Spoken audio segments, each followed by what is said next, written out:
everyone! We are These Kids Wear Crowns! I'm Alex, I sing. My name is Josh. They call me Gypsy, and I play the guitar and sing. My name is Alan, and I play bass and sing. My name's Joe. I play guitar, and I also sing. Hi, I'm Josh Mitchinson, and I play the drum set. I'm Matt, and I play keyboards. Those last two aren't really there. We made them up. How important is it to you guys that people realize that you're from BC? Because in Canada, the center of the music industry is pretty much Toronto. So how important is it to you to show that BC can bring it to? Very important. I mean, we're proud of being from the West Coast. Totally. We let everyone know that when we're over there, too, that we're from BC's been the West Coast. heavy hitters too, like Headley and Faber. Yeah, Yeah, exactly. true. And the Latency and Mariana's Trench, Nickelback. I mean, all West okay, Coast Toronto, you have Bieber. We'll give you that. We gave you Bieber. End of discussion, and the okay? Stereos. Yeah. In summary, Oh, okay. the West What Coast were you does have doing some really there? great bands. I was trying to make it smaller. Yeah, no, the West Coast is got a great music scene. It's just, you're right, Toronto dominates, so... Yeah. But being in Toronto as much as we have the last year, you can sort of see why everyone's so turned on to music. Like everyone wants to go to shows, and it sort of motivates bands to Exactly. go from their garage to stadiums. If you make it big in Toronto, it's actually like a really big deal. Vancouver's scene isn't as thriving. Can you guys describe your attraction to music? It was a stormy Very night. sexual. Whoa! But true. But Our true. attraction to music, for me, it was... I had nothing planned in my life, and so this kind of took off, and I was like, all right, I guess this is what we're doing. But no, That's I what mean, Alex means to say. Just kidding. Yeah, it was for us. It was so natural. Like it was almost the only choice. what we all grew up doing. It's what we all grew up doing. Like it's all I've ever really wanted to do. And we've all sort of had careers along the way. Alex was a daycare teacher, a kindergarten teacher, and yeah, I mean I used to work a pretty serious job too. But when it comes down to it, the money don't matter. It's what makes you happy. So. The attraction for me is like the creating process, the actually making the music. If this band didn't exist, I'd still be in the basement, like writing songs and recording and demoing and having fun. Being able to see the reaction from people from something you make too is kind of... Yeah, and even for like ourselves, we just like all of a sudden come up with a part that we're like, that's awesome, and then we record it, and then we're like, whoa. It's really fun. It's really fun for us to like what we're doing too, and not just be considering this like how we're going to get a paycheck, to put food on the table. We really enjoy the music we play, so that's very attractive. It was very attractive to me when I first saw that as an option in my head. Can you talk a little bit about the IP? Just like a couple highlights and say what they mean to you? The EP is sweet. Well, it's $6.99. You can get it at H. We're pumped. We basically recorded that CD ourselves with the help of Steve Clausen at the Sound Suite. But a lot of the time, we were in there by ourselves. A lot of people don't know that. They think that we went on disband and we kind of did everything that way. But we're kind of a homemade band, really. Yeah. That record was finished before we even had this band. Yeah, and we did a lot of it ourselves. Yeah. And, But the new EP that's out now is a remixed, remastered version of it. Yeah. We took a song off because we're going to be dropping that on the full length. And it's got Skeletons and Break It Up that we did down in Dallas with Jeff Rockwell. Yeah. So, and then mixed it with Mark Needham, and it was he just kind of brought it all together and pushed it to that next level that we couldn't get to. The highlight for me is definitely the new Break It Up. It's the first song on the EP.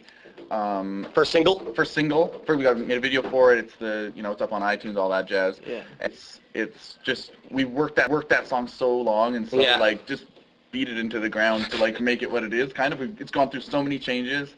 It's Break It Up 4.0 now, isn't it? It's like the fourth version. We love it. Yeah. What can you tell us about the full length? Ooh, the full length is going to have a lot of kind of like, in my opinion, the two EPs were like steps towards the full length. Whereas we produced the first one, we produced it ourselves, so we could only get songs so far with the knowledge that we had. And then we've worked with lots of great producers since then, and we've all been able to pick up little things here and there, which has just totally helped our songwriting and just really trying to push that likable sound. And so I think it's going to go to, I think our new album's way more dance and way more pop focused, but it still has that great These Kids vibe and the great melodies, I believe, that we have. For sure. I mean, I think what makes these kids is the melodies, and that's what we were always put our most time into, because that's Yeah. what I mean, yeah, in my eyes, that CD is always going to be there, you know, our first CD, and so it's time for, like, we can keep trying to just do the old thing, but I mean, just as human beings, we want to grow, we want our music to grow with us, with what we like, so I feel like that's what the album's going to be. the new record's going to be kind of like, you know, we got, for a few months, the last few months, we got to put down the rest of life and just make music. Like, Yeah. Luckily, we've had EMI supporting us, behind us, and so many good people working with us that this record sounds like what we could make if we had, you know, the time and the resources to just make a record, and that's what we got to do. And so, I mean, it's turning out great. It's not finished yet. It's just about done, but yeah. What do you hope to achieve with it? We hope that, you know, it just hits everyone right in their hearts, and they just can't get enough of it. I mean, for us, we want to try to push it all around the world, our first album. And that's what we're kind of doing right now, is setting up a nice, strong base in Canada, which is very important to us. Yeah. And then we're just hopefully going to push it all around the world if we can. Yeah, that record, the full length, is going to come out on Capitol Records in the States, so we're hoping to break the States. We're not really sure what our first single is going to be. We wrote a song with Matt Squire just a few weeks ago in LA, and he's done bands like Kesha and Katy Perry and All Time Low. All Time Low, just huge bands, Panic at the Disco, that kind of thing. 303. 303, yeah. So Drop you know, names. it was just dropping them like they're hot. Yeah, and working with him and Tronic was amazing. So we hope that the world hears it. Can you talk a bit about the creation process for songs? Usually starts out me and Alex in my basement. Mhm. I have like a small studio there, and Bass riff. Exactly. No, Drums. Yeah, That's where it starts. literally, it's like we think of the catchiest melody we can possibly get, and then we build instruments around it to kind of support it. And the melody won't have any words. It'll just be like, ba ba ba doo doo be dee doo be doo doo. And then it's like, oh, we need that sound. We gotta get that sound. It usually starts in Alan's iPhone, I've noticed. he'll like pull off into a corner and do do do do do do. Yeah. Yeah. Yeah. So then we'll just collaborate, and typically, like, we'll get the song as far as we can go, and then when we go into the recording room, everyone throws a little more spice into it, gives them their, puts a little bit more of these kids' flavor into it, and it's a good process. Yeah. It's fun. It's fun. It's really fun. My favorite part of the Oh, yeah, By the time the song comes together, we've taken it apart and Oh, yeah. mashed it so many times it barely sounds like what it started. But you know, it's the way you get there. Yeah. Looking back at Disband, what did you take away from that? What are the few big lessons that you learned that are helping you now?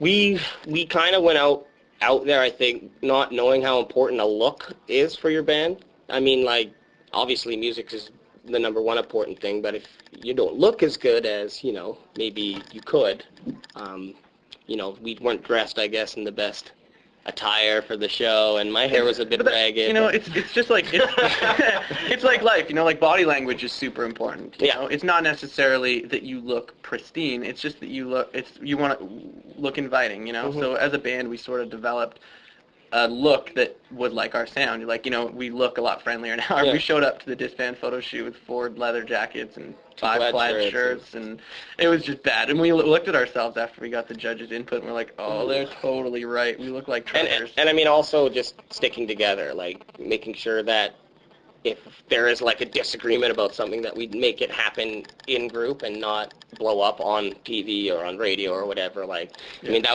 there was a lot of media training for us that just happened because we were forced into Yeah. being on camera all the time, right? So, I mean, I think we took that. Yeah. That was a big part of that whole experience. What would you say is the biggest challenge that you guys face right now? Thank you. Headley. Yeah. Ooh, that's probably that's it what right we're looking there. at. That's definitely something. Because what do you do? I mean, we might be able to step it up to their level, but should we as a rookie? No, you This is a can't. question I'd like to pose to you guys. If you want to hit us back on Twitter, if Headley gets us like hard the first day, do you throw another punch or do we take it? You take it. I think you take it I'm and you starting to think that curl too. into a ball. But will they respect us more if we give it back to them? I think so. I don't know. I think we should throw it back.